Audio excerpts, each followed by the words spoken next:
Hi, friends. In our time together today, I'm sharing some recommendations that will help us learn to play faster.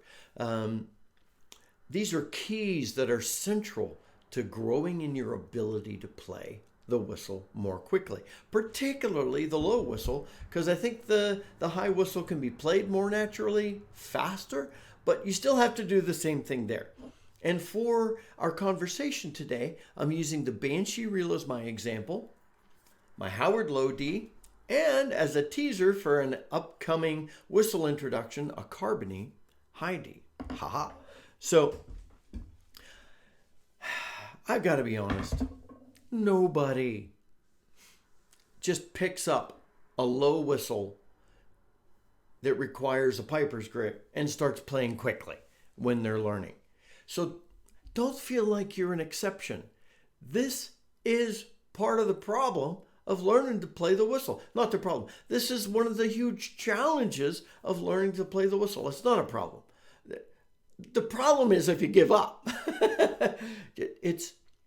It's a challenge and you have to work through it. And that's why I'm sharing these keys. Now, I'm not diving into each of them today. I have talked about each some, and we'll probably revisit each of these in upcoming videos. But I just want to highlight them today so that you know what they are. And so these are recommendations that we need to work on with consistent effort over time. You don't go from 0 to 60. You don't pick up your whistle and go, oh, so that's the piper's grip. And then you start flying. You don't do that in a day. And you don't do that in a week. For me, I came from a woodwind background. Literally, it was a couple of months before I started thinking, oh, wait a minute, I just played a tune and didn't think about am I covering the holes properly? And you have to experiment with that over and over again. So actually, that is the first recommendation, hole coverage. It's funny, I've been working on these things for this video for a little while. It's been lined up as a video to do for us.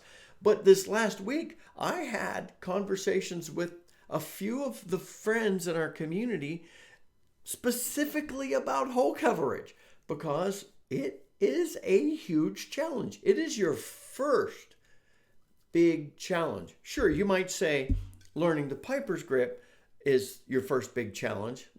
No, finding the piper's grip is your first big challenge.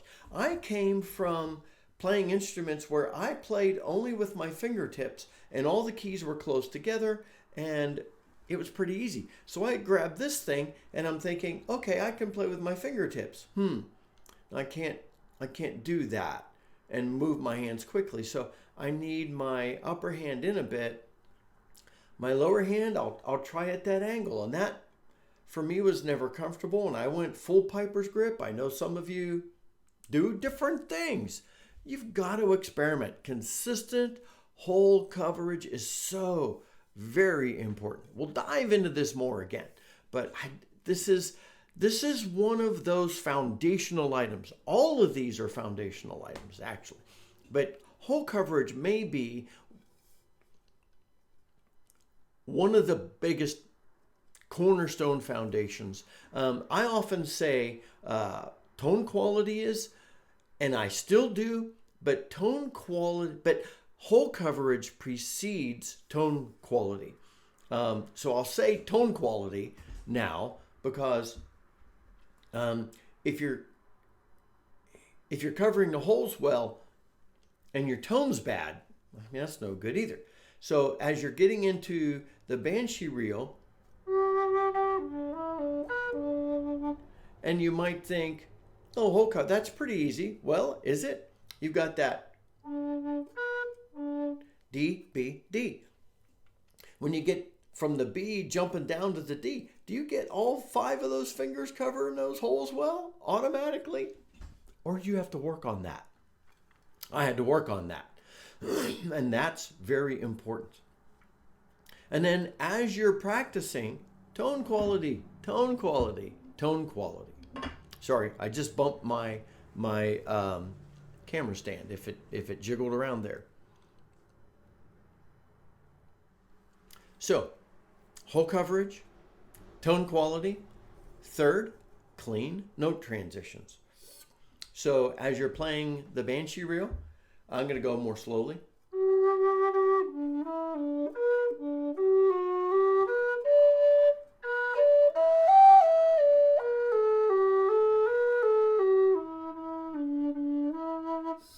Right, that's like the opening few verses.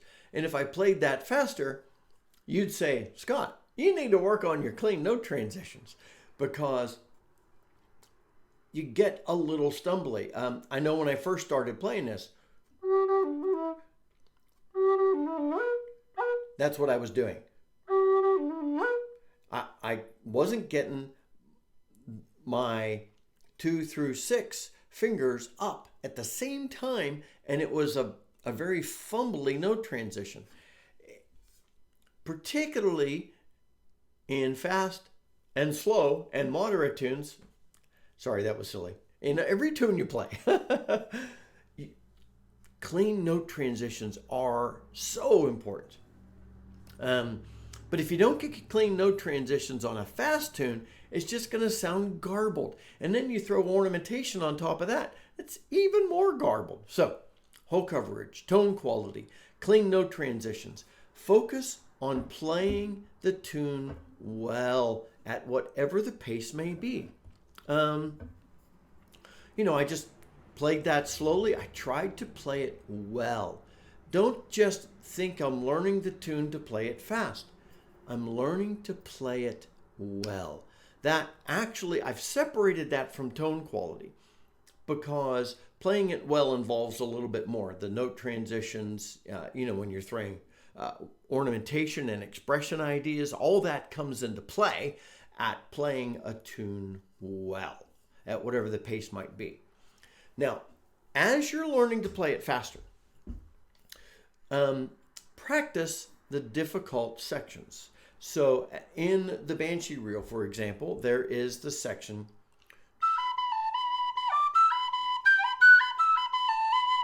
and I initially hadn't seen the tune before, that I was quite stumbly there. And so what I would do, if it's a difficult sequence, you can't learn to play it fast until you know how to play it. So I'd go over that sequence.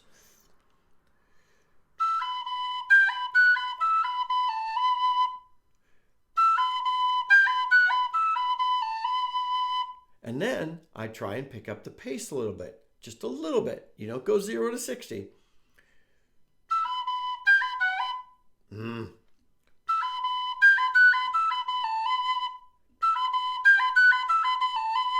then just keep gradually picking up the pace. Do this day after day after day until you're sick of it. Well, I don't mean sit there all day and do it. I mean, work on it for a while. Set it aside. Come back to it. Work on it for a while. Once you start to learn to play a difficult sequence, you won't stumble and fall at that point of the tune. And then you will know the whole tune, and you can pick up the pace of playing the whole tune.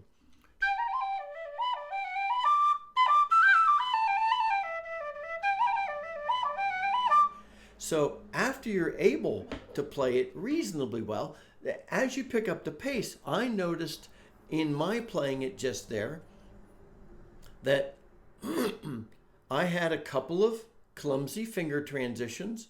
I had a little bit of bad tone quality, no hole coverage troubles, but I need to go back and work on that. I need to slow it down a little, play it at that pace again, figure out where it was, and then go back and work the phrase so that I can nail it better.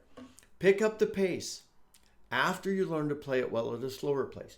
Pick it up a little bit and then ratchet that up. Increase the pace bit by bit, a little bit at a time. And next, add ornamentation and expression in as you're doing that.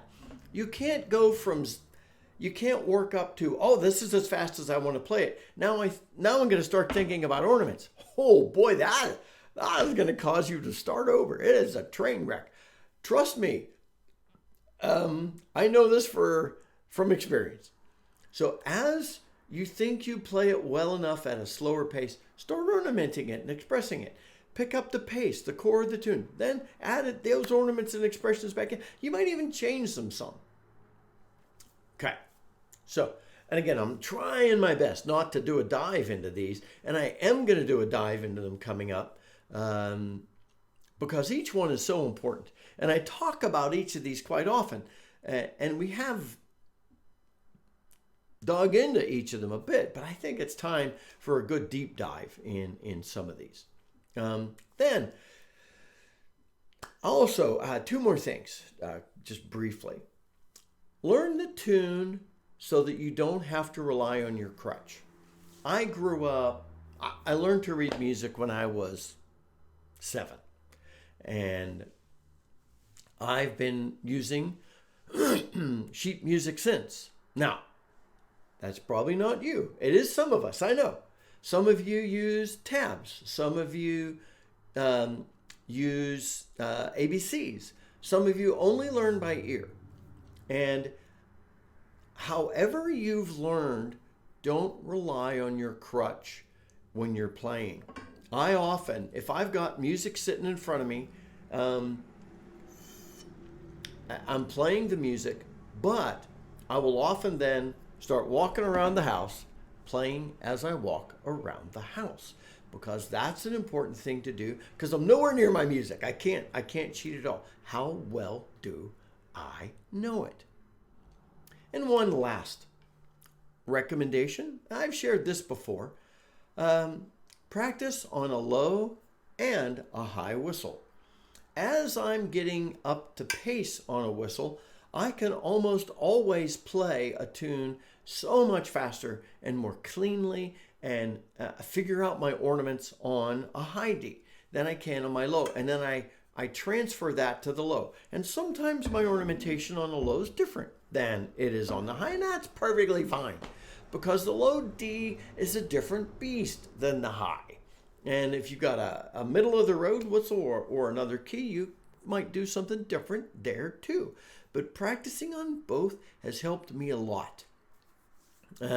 Also, there's the issue for some of us where your hands get tired after playing your low D whistle for a while. Well, mine don't after playing a lighter high D whistle. And so that's why I think that really helps as well. I can practice longer and then transfer that to my low whistle. So anyway, hull coverage, tone quality, clean note transitions, focus on playing well with good tone quality, whatever the pace may be. Once you do that, then increase the pace. Sorry, I missed one. Then focus on specific difficult sequences, and then pick up the pace after you play it well. Add in your ornamentation, pick up the pace a little bit more. Anything that's giving you grief, go back and work on. Learn the tune so that it's in your brain, in your hands, and you don't have to rely on your crutch, and play it on both your low and your high D whistles. Whew! My friends, I know we want to play our whistles faster. I'm sorry, it doesn't happen automatically. But anything worth doing is worth focusing on. And I watch some folks who play so quickly and so cleanly and beautifully. I want to do that. So I'm going to put in the effort with these things so that I can go from where I am today to where I want to be. I hope you're the same. Until next time, this is Scott Shade. Happy whistling, my friends.